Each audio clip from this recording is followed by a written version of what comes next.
नमस्कार, आप सभी का स्वागत है। आज हम मौद्रिक नीति के उपकरण के बारे में डिस्कस करेंगे, यानी जो कंपोनेंट्स ऑफ मॉनेटरी पॉलिसी है या इंस्ट्रूमेंट ऑफ मॉनेटरी पॉलिसी है, उसको अब हम जो डिस्कस करेंगे। सबसे पहले हम जो है मॉनेटरी पॉलिसी के बारे में जानते हैं।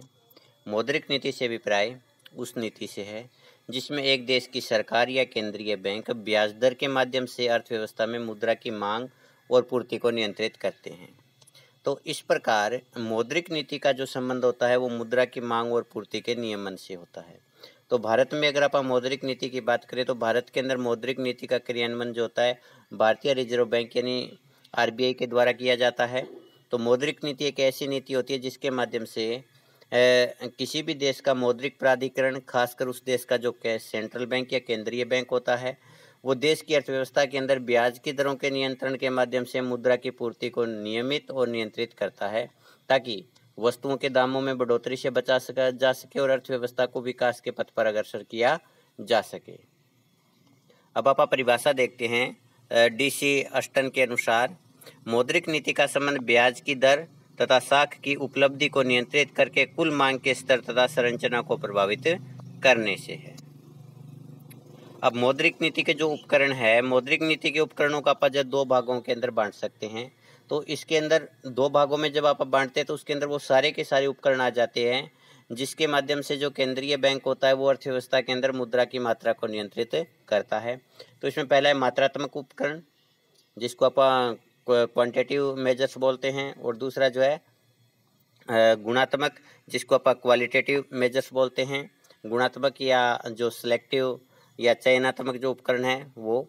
तो मात्रात्मक उपकरण के अंदर जो है 4 प्रकार के उपकरण शामिल होते हैं। पहला है बैंक दर, दूसरा है खुले बाजार की क्रियाएं, तीसरा है नगद आरक्षित अनुपात CRR जिसको आप बोलते हैं, चौथा है वैधानिक तरलता अनुपात जिसको आप SLR बोलते हैं। और इसके अंदर जो ये जो उपकरण होता है, इन उपकरणों के माध्यम से अर्थव्यवस्था के अंदर मुद्रा की मात्रा को नियंत्रित किया जाता है।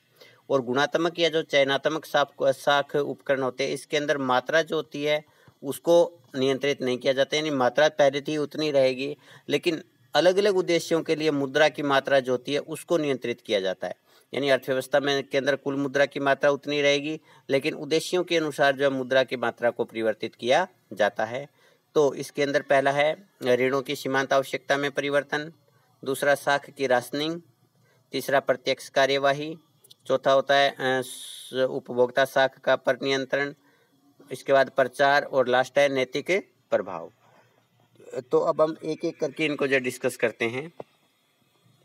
सबसे पहले मात्रात्मक उपकरण, इसमें वे उपाय अपनाए जाते हैं उनका जो है सभी के ऊपर एक जैसा प्रभाव पड़ता है, यानी इसके अंदर सभी के साथ में जो है एक जैसा व्यवहार होगा, सभी के लिए जो मुद्रा की मात्रा में कमी होगी, और अगर वृद्धि होगी तो पूरी अर्थव्यवस्था के लिए मुद्रा की मात्रा में वृद्धि होगी। तो इसमें जो शामिल उपकरण है वो 4 है। तो उनमें से हम जो स्टार्ट करते हैं एक एक करके। पहला बैंक दर। बैंक दर वह ब्याज की दर होती है जिस पर केंद्रीय बैंक दूसरे बैंकों को उधार देता है। यदि केंद्रीय बैंक साख का विस्तार करना चाहता है, यानी मुद्रा की मात्रा अर्थव्यवस्था में बढ़ाना चाहता है, तो वह बैंक दर को कम कर देगा, क्योंकि जब बैंक दर कम होगी, मान लीजिए कि ये जो सेंट्रल बैंक है और ये आगे जो है SBI, एक बार एग्जांपल के तौर पर चलते हैं।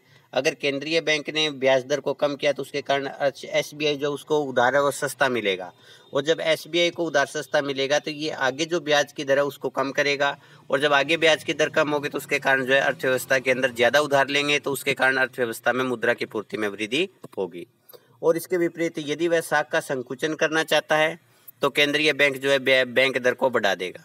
जब बैंक दर बढ़ेगी तो आगे जो कॉमर्शियल बैंक है, व्यापारिक बैंक है, उनको जो है महंगी ब्याज की दर पर उधार मिलेगा, और जब कॉमर्शियल बैंकों को अधिक ब्याज की दर के ऊपर उधार मिलेगा तो वो आगे जो है और ज़्यादा ब्याज वसूल करेंगे, जिसके कारण जो है कम मात्रा में लोग उधार लेंगे, और इससे साख का संकुचन होता है। तो पहला जो उपकरण है वो बैंक दर है। दूसरा इसका जो उपकरण है वो खुले बाजार की क्रियाएं।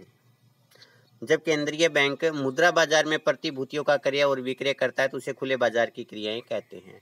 तो केंद्रीय बैंक जो होता है साख को नियंत्रित करने के लिए जो है खुले बाजार की क्रियाओं का प्रयोग काफ़ी अधिक करता है। तो इसके अंदर जब साख का संकुचन करना होता है या साख का विस्तार करना होता है तो उस अवस्था में किस प्रकार की जो क्रियाएं हैं वो अप्लाई करता है, वो अब हम देखते हैं। तो सबसे पहले साख का संकुचन। जब केंद्रीय बैंक साख का संकुचन करना चाहता है तो उस अवस्था में क्या होगा कि केंद्रीय बैंक ये चाहता है कि जनता के पास में जो है रुपए कम बचे, जनता के पास में मुद्रा कम बचे। तो ऐसे में वह खुले बाजार के अंदर प्रतिभूतियों को जनता को बेचता है, क्योंकि जब सिक्योरिटीज जनता के पास में जाएगी तो बदले में वो सिक्योरिटीज का जो मूल्य है वो सरकार के पास में या केंद्रीय बैंक के पास में आ जाएगा। तो इस प्रकार से अर्थव्यवस्था के अंदर जो मुद्रा की मात्रा है वो कम होती है। तो प्रतिभूतियों को जनता को बेचता है और जब जनता इनको खरीदती है तो उनके पास में जो मुद्रा की मात्रा होती है वो कम रह जाती है।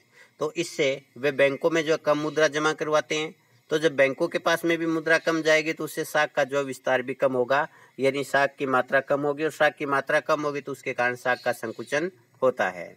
तो सिंपल सी बात है कि जब प्रतिभूतियां जनता को बेची जाएंगी तो जनता के पास जो मुद्रा कम बचेगी। अगर जनता के पास मुद्रा कम है तो बैंकों को कम जमा करवाएंगे, और अगर बैंकों के पास में कम जमा हो रही है तो उसके कारण जो साख का जो संकुचन होगा, क्योंकि बैंक जो साख का विस्तार अपनी जमा के आधार पर ही करते हैं। आगे साख का विस्तार। जब केंद्रीय बैंक साख का विस्तार करना चाहता है तो उस अवस्था के अंदर वो क्या करेगा कि बाजार के अंदर जो नई प्रतिभूतियों को नहीं बेचेगा, बल्कि बाजार में जो प्रतिभूतियां पहले से बेच रखी है उनको वापस खरीदेगा। क्योंकि जब प्रतिभूतियां केंद्रीय बैंक वापस खरीदता है तो उसके बदले में मुद्रा जो होती है वो जनता के पास चली जाती है। और जब अर्थव्यवस्था के अंदर मुद्रा की मात्रा बढ़ जाएगी, जनता के पास पैसा ज़्यादा होगा, मुद्रा ज़्यादा होगी, तो वो क्या करेंगे, बैंकों के अंदर ज़्यादा जमा करवाएंगे। और जब बैंकों के अंदर जमा बढ़ेगा तो उसके कारण जो साख का विस्तार होगा, क्योंकि बैंक जो आगे कई गुना ज़्यादा उधार देंगे। तो इस प्रकार से अगर केंद्रीय बैंक बाजार में प्रतिभूतियों को खरीदता है तो उस अवस्था के अंदर साख का विस्तार होता है। इसके बाद नगद आकर्षित अनुपात। सभी व्यापारिक बैंकों को अपने पास जो है जो जमा राशि है उस जमा राशि का एक निश्चित अनुपात जो होता है केंद्रीय बैंक के पास में जमा करवाना पड़ता है। इसे जो नगद आरक्षित अनुपात कहते हैं। तो कैश रिजर्व रेशियो जिसको बोलते हैं। अब ऐसे में अगर साख विस्तार और संकुचन केंद्रीय बैंक करना चाहता है तो किस प्रकार से CRR के माध्यम से करता है उसको हम देखते हैं। पहले साख का विस्तार। यदि केंद्रीय बैंक साख का विस्तार करना चाहता है तो वह CRR को कम कर देगा। अब आप इसको आगे एग्जाम्पल के द्वारा समझेंगे, जिसके कारण जो है व्यापारिक बैंकों के पास में उधार देने के लिए मुद्रा ज़्यादा बचेगी, क्योंकि पहले वो केंद्रीय बैंक के पास में ज़्यादा जमा करवा रहे थे तो खुद के पास कम था, कम पैसा बचा था, कम पैसे से वो कम ही उधार दे पाएंगे आगे।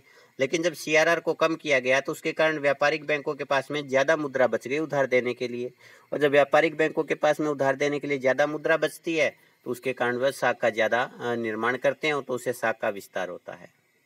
नेक्स्ट है साख का संकुचन। जब साख का संकुचन केंद्रीय बैंक करना चाहता है तो बिल्कुल इसकी अपोजिट जो नीति अपनाएगा। इस अवस्था के अंदर क्या होता है कि जब केंद्रीय बैंक साख संकुचन करना चाहता है तो वह CRR को बढ़ा देगा। जैसे CRR बढ़ेगी तो जो भी बैंकों के पास में जमा है उसका ज़्यादा भाग जो है केंद्रीय बैंक के पास जाएगा। उस अवस्था में उनको उधार देने के लिए कम मात्रा बचेगी, और जब व्यापारिक बैंकों के पास उधार के लिए कम मात्रा बचेगी तो उसकी वजह से जो वे साख का निर्माण कम कर पाएंगे और उस अवस्था के अंदर साख का संकुचन होगा। जैसे एग्जाम्पल के तौर पर मान लीजिए कि बैंक जमा जो है वो 1 लाख रुपए है और CRR जो 10% है। तो इस अवस्था के अंदर क्या होगा कि केंद्रीय बैंक के पास में इसका 10% यानी 10,000 रुपये जमा करवाने पड़ेंगे, और बैंक आगे कितनी राशि उधार देने के लिए जो आज़ाद है 90,000 रुपये। अब CRR को कम करके 5% कर दिया गया। अब 5% यानी 1 लाख का 5,000 रुपये अपने पास जो CRR के रूप में केंद्रीय बैंक के पास में जमा करवाना पड़ेगा, और 95,000 रुपये जो है वो बैंक जो आगे उधार दे पाएगा। तो इस प्रकार से जब CRR कम होता है तो बैंक जो उधार आगे ज़्यादा दे पाते हैं, इससे साख का विस्तार होता है। और अगर CRR बढ़ता है तो उसकी वजह से बैंक जो आगे उधार कम दे पाते हैं, जिसके कारण जो साख का संकुचन होता है। आगे वैधानिक तरलता अनुपात जिसको आप SLR बोलते हैं। यदि सभी व्यापारिक बैंक जो होते हैं उनके पास में जो भी जमा होती है उस जमा का एक निश्चित अनुपात जो होता है उन्हें खुद के पास ही रखना पड़ता है, उसको वो उधार नहीं दे सकते। वो तरल रूप में भी रख सकते हैं और जो ये सिक्योरिटीज होती है उनके रूप में भी रख सकते हैं। इसको वैधानिक तरलता अनुपात कहते हैं। अब जो CRR के अंदर जो परिवर्तन करके साख में चेंज किया जा रहा था वही सेम जो SLR के ऊपर भी अप्लाई होता है। साख का विस्तार, यदि केंद्रीय बैंक साख का विस्तार करना चाहता है तो उस अवस्था के अंदर वो एसएलआर को कम कर देगा। एसएलआर को कम करने का मतलब है कि अब केंद्र जो व्यापारिक बैंक है उनको अपने पास कम जो है राशि जमा के रूप में रखनी पड़ती है, ज़्यादा आगे उधार दे पाते हैं, तो उसके कारण जो साख का विस्तार होगा। इसके विपरीत साख के संकुचन की अवस्था के अंदर क्या होता है कि केंद्रीय बैंक जब भी साख का संकुचन करना चाहता है तो उस अवस्था के अंदर वो जो है एसएलआर में वृद्धि करेगा। जब एसएलआर बढ़ेगी तो उस अवस्था के अंदर क्या होगा कि जो केंद्रीय बैंक है उन केंद्रीय बैंक जिसके कारण जो व्यापारिक बैंक है, व्यापारिक बैंकों के पास उधार देने के लिए मुद्रा जो वो कम बचेगी। अब अगर उनके पास में मुद्रा कम बच रही है तो उसके कारण जो साख का संकुचन होगा। इसको भी आप जो उसी एग्जाम्पल के द्वारा देख सकते हैं। यहाँ पर अब की बार आप जो है सीआरआर की जगह क्या ले सकते हो, एसएलआर। तो सेम वही प्रभाव आएगा जो सीआरआर का आ रहा था, केवल ये करना है कि आपको एसएलआर लेना है सीआरआर की जगह, तो एग्जाम्पल जो वो सेम रहेगा और परिणाम है वो भी सेम रहेगा। इसके बाद है गुणात्मक या चयनात्मक साख नियंत्रण के उपाय।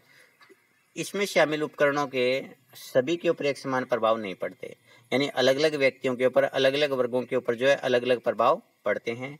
इसलिए जहाँ पर किसी विशेष क्षेत्र में मुद्रा की मात्रा को नियंत्रित करना होता है तो इनका प्रयोग किया जाता है। उदाहरण के लिए जब मुद्रास्फीति की स्थिति होती है तो उसमें औद्योगिक क्षेत्र में मुद्रा का संकुचन करना पड़ता है और कृषि क्षेत्र के अंदर मुद्रा का विस्तार, ताकि उत्पादन बढ़े और कीमतें कम हो। इस प्रकार की स्थिति में विभेदात्मक उपाय जो है ज़्यादा प्रभावशाली होते हैं। और ये जो गुणात्मक जो उपाय है ये कौन कौन से हैं ये हमने पीछे देखा था। अब हम जो है एक एक करके इनको डिस्कस करते हैं। तो पहला है ऋणों की सीमांत आवश्यकता में परिवर्तन। ऋणों की सीमांत आवश्यकता क्या होती है इसको एक बार जानना जरूरी है। कोई भी जो बैंक होता है वो बैंक देता है उधार जनता को, तो उसके बदले में कोई ना कोई सिक्योरिटी लेता है, और हमेशा ही जो सिक्योरिटी की अमाउंट होती है, यानी सिक्योरिटी का जो मूल्य है और जो उधार का मूल्य, उसके बीच में अंतर होता है। तो सिक्योरिटी का मूल्य हमेशा ज़्यादा होगा, उसके बदले में उधार बैंक कम देता है। तो सिक्योरिटी के मूल्य में और उधार के जो मात्रा है उसके बीच में जो अंतर होता है उसको आप ऋणों की सीमांत आवश्यकता कहते हैं। तो अब हम इसको देखते हैं कि ऋणों की सीमांत आवश्यकता का अर्थ है कि जमानत के मूल्य यानी सिक्योरिटीज के मूल्य और उसके बदले में दिए जाने वाले ऋण के मूल्य में अंतर। जैसे मान लीजिए आप जो मकान के बदले में ऋण लेना चाहते हो, आपके मकान का जो मूल्य है वो 2 करोड़ रुपए है और ऋणों की जो सीमांत आवश्यकता है वो 10% है। यानी एक बैंक जो है जो भी उसके पास में सिक्योरिटी जाती है उस सिक्योरिटीज का 10% कम उधार दे पाता है। तो इसमें क्या है, 2 करोड़ रुपए उसका मूल्य है तो इसका 10% यानी 20 लाख रुपए जो है आपको कम उधार मिलेगा। तो 2 करोड़ के बदले में आपको जो है केवल 1 करोड़ 80 लाख ही बैंक से उधार मिलेगा। तो अगर बैंक साख का विस्तार करना चाहता है, तो ऋणों की सीमांत आवश्यकता को कम कर देगा। जैसे यहाँ पर 10% थी तो 1,80,000 रुपये उधार दे पा रहा था। अब अगर वहाँ पर 5% कर दिया जाएगा तो इस अवस्था के अंदर जो केवल उसको जो है 10 लाख रुपए अपने पास 10 लाख रुपए का जो कटौती की जाएगी जमानत के मूल्य में और 1,90 का जो उधार दे दिया जाएगा। तो इस प्रकार से साख का विस्तार हुआ। तो अगर जो है वो साख का विस्तार करना चाहता है तो ऋणों की सीमांत आवश्यकता को कम किया जाएगा। और यदि केंद्रीय बैंक साख का संकुचन करना चाहता है तो उस अवस्था के अंदर केंद्रीय बैंक जो है ऋणों की सीमांत आवश्यकता को बढ़ा देगा। जैसे यहाँ पर अगर ऋणों की सीमांत आवश्यकता 20% कर दी जाती है तो 2 करोड़ का 20% जो 40 लाख रुपए, तो 40 लाख रुपए जो उसमें कट करेगा टोटल मूल्य में से, यानी 1 करोड़ 60 लाख का जो आगे उधार दे पाएगा। तो इस प्रकार से साख का संकुचन हो गया जब ऋणों की सीमांत आवश्यकता में वृद्धि की गई उस अवस्था के अंदर। नेक्स्ट है उपभोक्ता साख पर नियंत्रण। इसका प्रयोग भी जो है सबसे पहले जो अमेरिका में किया गया। इसमें उपभोक्ता की जो साख की मात्रा होती है, जो किस्तें होती है, उनको नियंत्रित किया जाता है। यदि केंद्रीय बैंक साख का विस्तार करना चाहता है तो वह क्या करेगा, उपभोक्ताओं को टिकाऊ वस्तुओं के लिए एक तो ज़्यादा से ज़्यादा मात्रा में ऋण देगा और दूसरा उनको ये सुविधा भी देगा कि आप छोटी छोटी किस्तों के अंदर वापस भुगतान कर सकते हो। तो जब छोटी छोटी किस्तों के अंदर भुगतान किया जाता है तो उससे ज़्यादा समय तक जो मुद्रा है वो अर्थव्यवस्था में रहती है। केंद्रीय बैंक के पास में मुद्रा वापस आने में समय ज़्यादा लगता है, उसके कारण जो साख का विस्तार होगा। और अगर केंद्रीय बैंक साख का संकुचन करना चाहता है तो उस अवस्था के अंदर केंद्रीय बैंक क्या करेगा, एक तो उपभोक्ताओं के जो ऋण है उनमें कमी करेगा, दूसरा उनकी जो वापसी की सीमा है वो कम कर देगा और बहुत ही कम किस्तों में उनका भुगतान वापस करना होगा, जिसकी वजह से अर्थव्यवस्था के अंदर मुद्रा वो थोड़े समय तक रहेगी और उसके कारण जो है साख मुद्रा का संकुचन होता है। नेक्स्ट है साख की राशनिंग। इसका प्रयोग भी सबसे पहले जो जर्मनी में किया गया था। इसमें केंद्रीय बैंक किसी भी बैंक को उधार देने से मना कर सकता है। ऋण की मात्रा है जो उसमें कमी कर सकता है, बैंकों को दी जाने वाली साख का कोटा निश्चित कर सकता है, या केंद्रीय बैंक विभिन्न क्षेत्रों को दी जाने वाली साख की सीमा निर्धारित कर सकता है। तो ये जो होता है आजकल काफ़ी ज़्यादा प्रयोग किया जाता है, क्योंकि आजकल जो है नियोजित तरीके से अर्थव्यवस्थाओं का विकास किया जाता है। तो जिन क्षेत्रों का विकास करना चाहता है उन क्षेत्रों के अंदर मुद्रा की मात्रा को बढ़ा दिया जाता है इस तरीके से, और जिस क्षेत्र के अंदर मुद्रा जो है वो विस्तार या विकास जो है कम करना चाहता है या पहले विकास हो चुका है, अब उनको आवश्यकता नहीं है ऋणों की, तो उस क्षेत्र के अंदर जो है साख की राशनिंग है वो कम कर दी जाती है। तो ये जो तरीका है इसके माध्यम से भी जो है केंद्रीय बैंक जो है साख को नियंत्रित करता है। नैतिक प्रभाव। केंद्रीय बैंक जो होता है वो बैंकिंग जो व्यवस्था है, जो प्रणाली, उसके अंदर सर्वोच्च स्तर पर होता है, और बाकी जो बैंक होते हैं सारे के सारे इसके अंडर में काम करते हैं। तो इस वजह से सारे के सारे जो बैंक होते हैं उसी की नीति का अनुसरण करते हैं, और उसी की नीति का अनुसरण करना वो अपना नैतिक कर्तव्य भी मानते हैं। जिस प्रकार से घर के अंदर जो बड़े बुजुर्ग होते हैं वो जो भी बात बोलते हैं उन बातों को जो है मानना छोटे अपने कर्तव्य मानते हैं, उसी प्रकार से बैंकिंग प्रणाली के अंदर ये जो केंद्रीय बैंक होता है वो एक प्रकार का दादा है, सबसे बड़ा है। तो सबसे बड़ा होने के नाते बाकी जो बैंक होते हैं नीचे इसके अंडर में काम करते हैं, उनको मानना जो है छोटे बैंकों का कर्तव्य होता है। तो ऐसे में अगर केंद्रीय बैंक उनको संकेत देता है कि आप जो है साख का विस्तार कीजिए तो विस्तार करने लग जाते हैं। अगर केंद्रीय बैंक उनको संकेत देता है कि आप साख का संकुचन कीजिए तो व्यापारिक बैंक जो है वो साख का संकुचन करने लग जाते हैं।